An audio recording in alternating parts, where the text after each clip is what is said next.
kickoff for Pittsburgh. Here we go. The final week of the NFL season. Week 17 is underway. This will make it into the end zone. And the decision to come out of the end zone is going to cost him 5 yards as he's taken down right at the 20. At their own 20-yard line.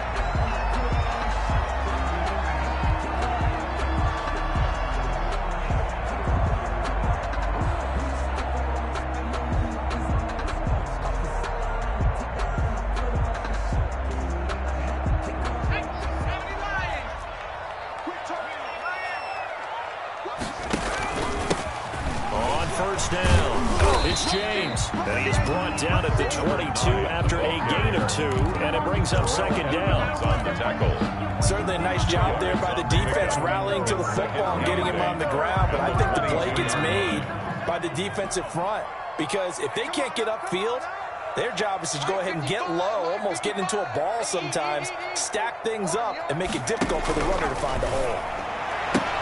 The throw complete here to Williams. Only 3 yards on the catch. It's third down. I know many people like to throw to the tight end, maybe in a little flexed out position because he creates mismatches with his size. But slot receivers do the same thing with their quickness, their speed, and their route running savvy. Out of the gun now on third down. Looking left side, and he's got a man. It's James. And he takes us beyond the 35 before going out of bounds. Rookie quarterback, rookie running back. They team up there to pick up the first. Line of scrimmage, the 37 on 1st and 10. Here's James. And he stopped immediately there. Number 9. Officially no gain on the play, and it's second down. The line of scrimmage. Well done to sniff that out defensively. He had it diagnosed pretty quickly. I love that description because diagnosed is perfect on that one. Read his keys, made the play, and he couldn't even get going moving the football. He's going to launch it for Washington. And this one incomplete. Too much contact to hold on to that one, and it's third down. Nice play there to force the incompletion. And to me, one thing's for sure. When you're the underdogs and you're playing on the road, you absolutely have to get takeaways. You've got to get the ball from them. Yeah, win that turnover battle, going to be key. They didn't get one there, but you get the feeling they keep making plays like that, they might just get a few. Yeah, once you get one, defensive teams think they come in bunches. And now he'll fire deep downfield for James. Incomplete. Both players were there offensively and defensively, but it falls incomplete. It's fourth down. So one first down on that drive, and that's it. Forced to take the deep shot on third down and couldn't hit it. Now they have to punt this one away. On fourth down, here's Jamie Gillen on to punt.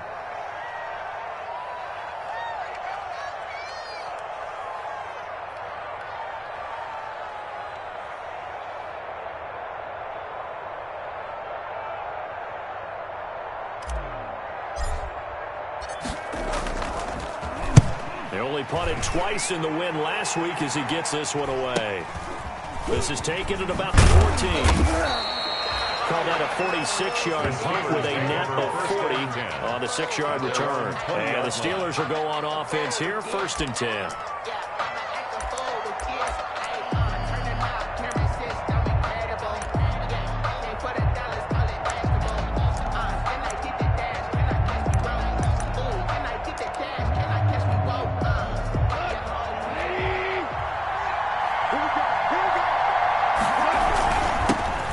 The first carry from Matt Breida. And he's brought down, getting this one up to about the 35. 15 yards is the pickup there, and the drive starting very nicely. First down. A lot of running backs, a little bit of a disadvantage when you start talking MVP. Might not be the case this year. You think he's got a shot, don't you? I do. I think he's got more than a shot, but what he's going to need here down the stretch this late in the season, he needs that big closing game, that game that we're all going to reflect on and go, oh my goodness, did he put up a number, let's say 200 plus? And he's taken down. This will be a Brown sack. And we say it all the time, you have to be able to get rid of the ball sooner than that. You have to help your offensive line out. They're going to protect you as best they can.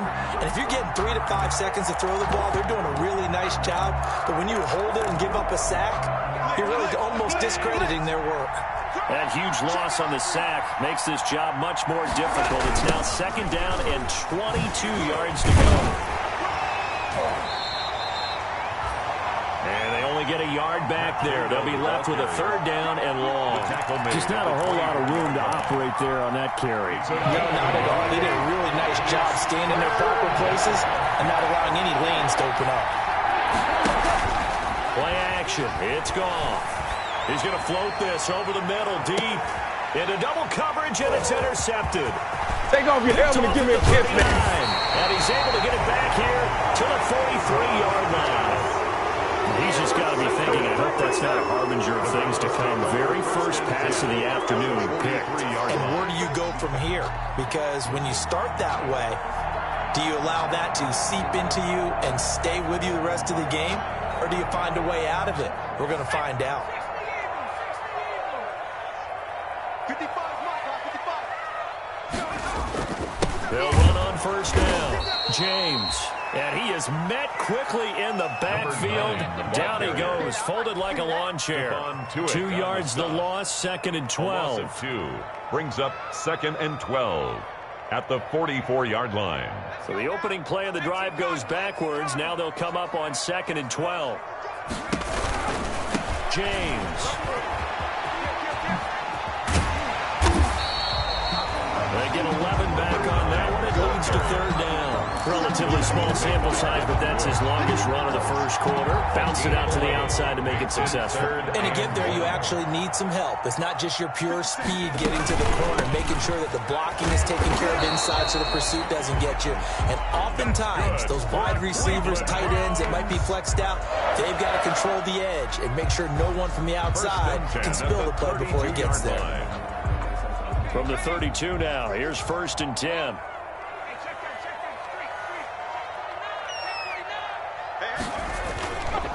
They run it with James. And he went nowhere. Well, he went backwards, back to the 33. He'll lose a yard there, and it's second and 11. The running lanes have definitely not been there for him here in the first half, and I don't think it's all been his fault. His offensive line hasn't given him much space. A loss results there.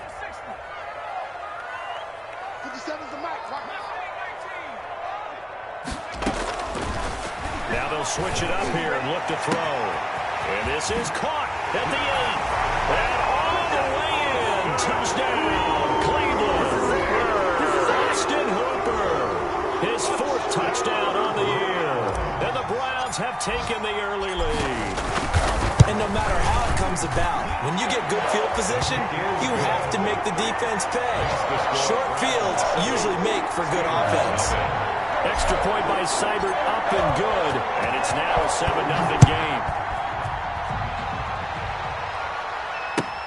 Fielded near the back of the end zone. And he'll just sit on this one as their drive will start at the 25. Their own 25-yard line.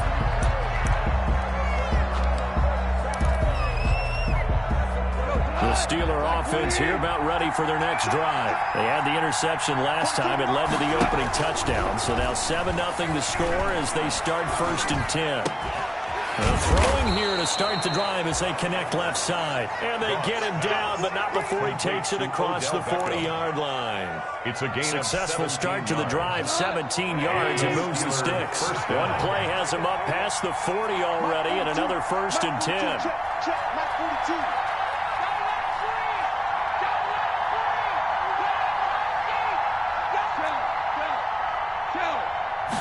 Just beating the play clock is gone. Going top shelf for Smith-Schuster. Into a double team, and it's intercepted. Picked off at the 16. And a great return as he's up close to the 40-yard line. Oh, that's a nice job defensively to get a piece of the football. He's going to pop it into the air, and then it's the tip drill. And good concentration by him to react to it and pull in the interception. On first down, it's James. And he's going to be stopped up quickly here. The ball just a yard up to the 39. Down at the 39-yard line. No doubt about it. A really nice job there by the defense, not allowing him to get to the perimeter. But that means your defensive ends, your outside linebackers, the guys that you pay big money to sack the quarterback, they also have to have interest in the running game as well. They did a nice job there holding the point of attack and not giving ground. Now that screen there on second down certainly didn't develop how they had hoped. Is that one they should have even tried, or is that one the quarterback sticks in his pocket? I think the latter. I like what you said there, because trying it is one thing. We can second-guess just about every call. But in this case, when you realize it is broken down, just throw it at the feet of your intended receiver so that no one can pick it off, right? You don't have the ball tipped up in the air, and you come back and try and pick up the first down on third down. That way you don't lose any yardage. Both players had a shot at that one. Neither can get it, and it brings up fourth down.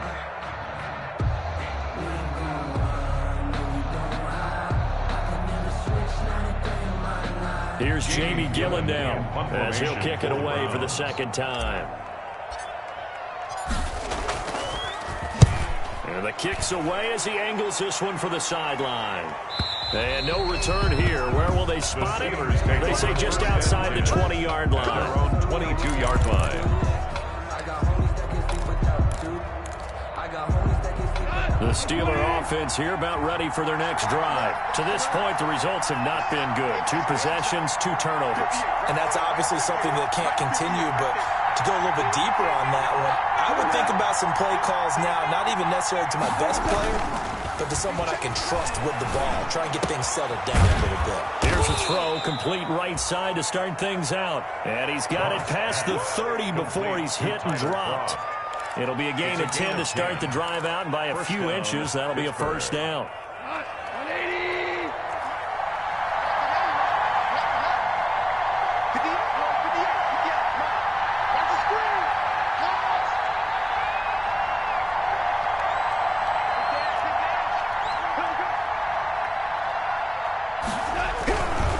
They run with Breida. And this is going to be a Steelers first down as the tackle made at about the 43-yard line. We always talk about, we always look for guys with fresh legs down the stretch of a long NFL season. Well, in Week 16, he was the AFC Player of the Week, and looks like he's going to be strong for Week 17 as well. Now a play fake, and it's gone. Going top shelf for Smith-Schuster. And yet again, Goff is intercepted. It's the former Seahawk, Richard Sherman. And a great return as he takes us up just shy of the 45. So that is 3 interceptions now in this first half. And you hate to ask the question, but let's be honest, we're thinking about it. Do you need to go in a different direction next series? Potentially. We know that he's probably not going to be on the Pro Bowl ballot. That's not really his stature here. But he has been their starting quarterback for this game. So they've got to weigh things about it. And the Steeler pressure too much here. He's going down. Bud Dupree able to record his 5th sack of the season. Well, so much for setting the tone of the drive offensively. Giving up a big sack that loses that kind of yardage, not a great start. That huge loss on the sack makes this job much more difficult. It's now second down and 22 yards to go. They're trying for Washington, but the pass intercepted. He's picked off just shy of midfield. He's had a fantastic rookie season, made a lot of lovely throws, but that wasn't one of them. Well, we got to give him one, don't we? I mean, with the year he's having, a lot easier for he and his teammates to accept that throw, because for the most part, what they've seen, it's been pretty sensational. They'll try to run with Breida, and he's into the end zone. Touchdown, Steelers. Matt Breida. His 26th touchdown, drawing even with Marshall Faulk for the 4th most in a single season. And the Steelers are an extra point away from tying this thing up. Chris Boswell now for the extra point.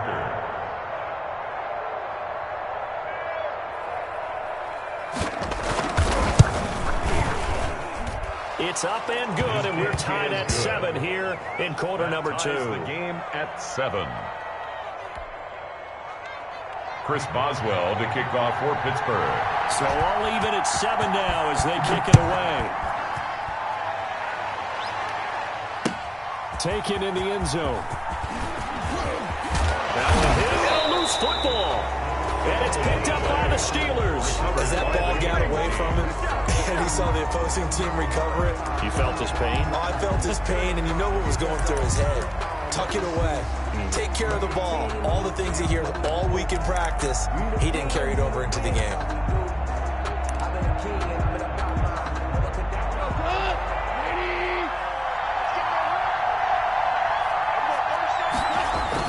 On first down, here's Breida. This will be stopped about 2 yards shy of the marker. 8-yard gain, 2nd and 2. That was a good run, and it got to the second level. And what I mean by that is that's where the linebackers usually play. First level being the defensive front, last level being the secondary. But the strong safety position ended up making the tackle, and oftentimes we call them a hybrid. Combination defensive back, combination linebacker. We saw the linebacker make the stop.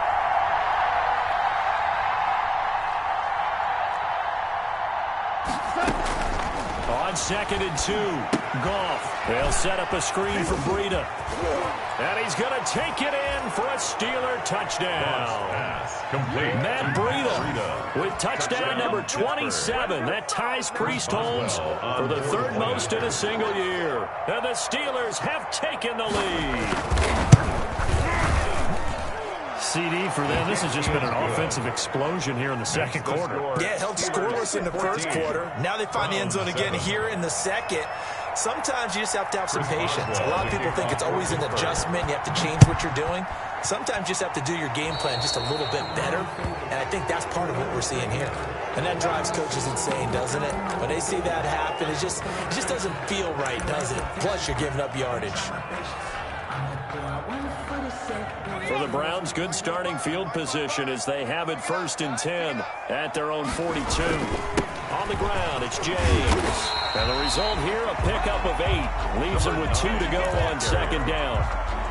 First play of the drive, let's give credit all around. Excellent blocking, but the guy carrying the ball, he was the finisher. A really nice run. 8 yards the gain on that last run. Here's 2nd and a couple. They run the counter. It's James. And his rough afternoon continues. He's going nowhere again. Not enough there for a first. No gain, as a matter of fact. And it leaves them at 3rd and 1.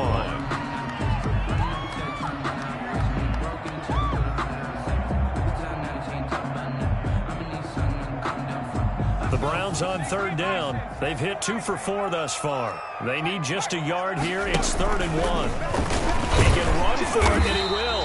And he's got enough for the first across midfield to the 48. He'll wind up getting 2 there as he does it himself and picks up the first. 1st and 10 at the 48-yard line.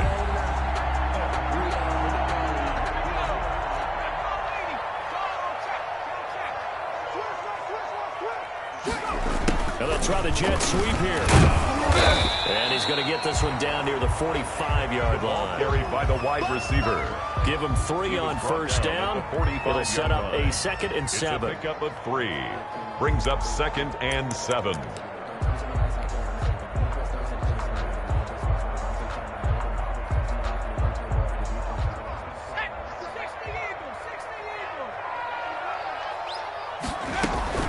The play action fake. They'll look to throw. They're trying for Washington, but the pass intercepted. Picked up by Quandre Diggs. And the return will be stopped at the 34-yard line. Second interception for him now here in this first half. And you got to think he's a rookie, Charles. How much does confidence start to become a factor? I think that's a great question because that's what they're going to check on when he gets to the sidelines. The coach is going to check on it. His teammates going to check on it because when you haven't done it before, it's not something that's part of you. You got to see how you're going to react. Let's see how he bounces back. Yeah, because 2 interceptions for him in college and a half. I mean, that just didn't happen. He was hit as he threw it there, and it forces it incomplete. 2nd and 10. A very chilly day here, but no snow. And I got to say, if it's going to be this cold, I want snow. You should see Charles' face. He's looking at me like I'm crazy. And that's going to wind up incomplete. However, we do have a flag down. Let's check in with our referee. So a big play as it gets him all the way down to the 20 now for 1st and 10. Here's Breida. And he's only going to get a yard from the 20 to the 19. We've hit the 2-minute mark in the second quarter. 14-7. Brings up 2nd and 9. And we'll remind you that coming up at halftime, we'll join Jonathan Coachman and the gang in Orlando. Coach will have stats and scores from the early games going on here around the NFL. Now a toss left side into the hands of his tight end. And he'll go out of bounds in the red zone just inside the 20. Only 3 yards on the catch. It's 3rd down.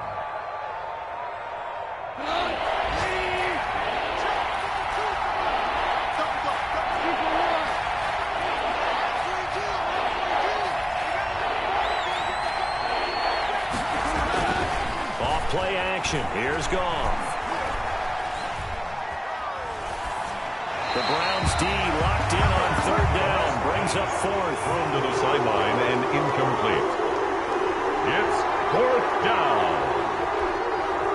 So on 4th down, the Steelers call on the number of Chris Boswell for the field goal try. A 33-yarder from the left hash. Boswell's kick is good.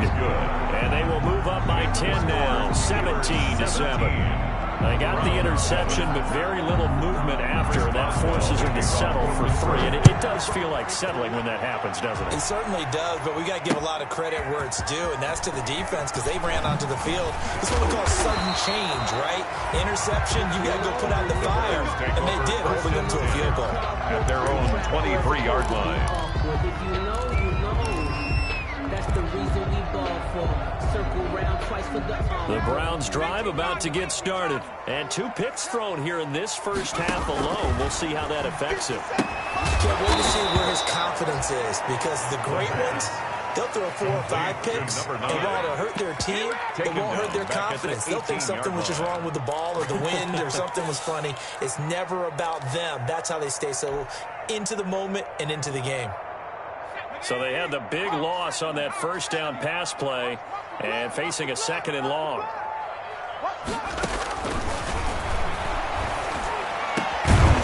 a man open down the middle of the field. And he's taken down but able to slip across the 35. Now the Browns will use the first of their 3 timeouts as they'll head to the sideline and talk over what to do next. Here's a play fake as they set up to throw. And that'll be incomplete. Austin Hooper, the tight end, was the intended target. And now it's 2nd down. Defensively, Charles, they continue to really limit this offense as far as yardage goes. Yeah, you're exactly right. They've been assignment sound, staying in their lanes, keeping proper leverage, and communicating well, too. He's going to launch it for Washington. And an incomplete pass. That'll stop the clock here with just under a minute to play in half number 1. I may be an analyst, but I'm also a fan. I love it when people take the big shots downfield, but he was under a lot of duress. And I think that forced the incompletion downfield. Didn't have a real good chance to find his target.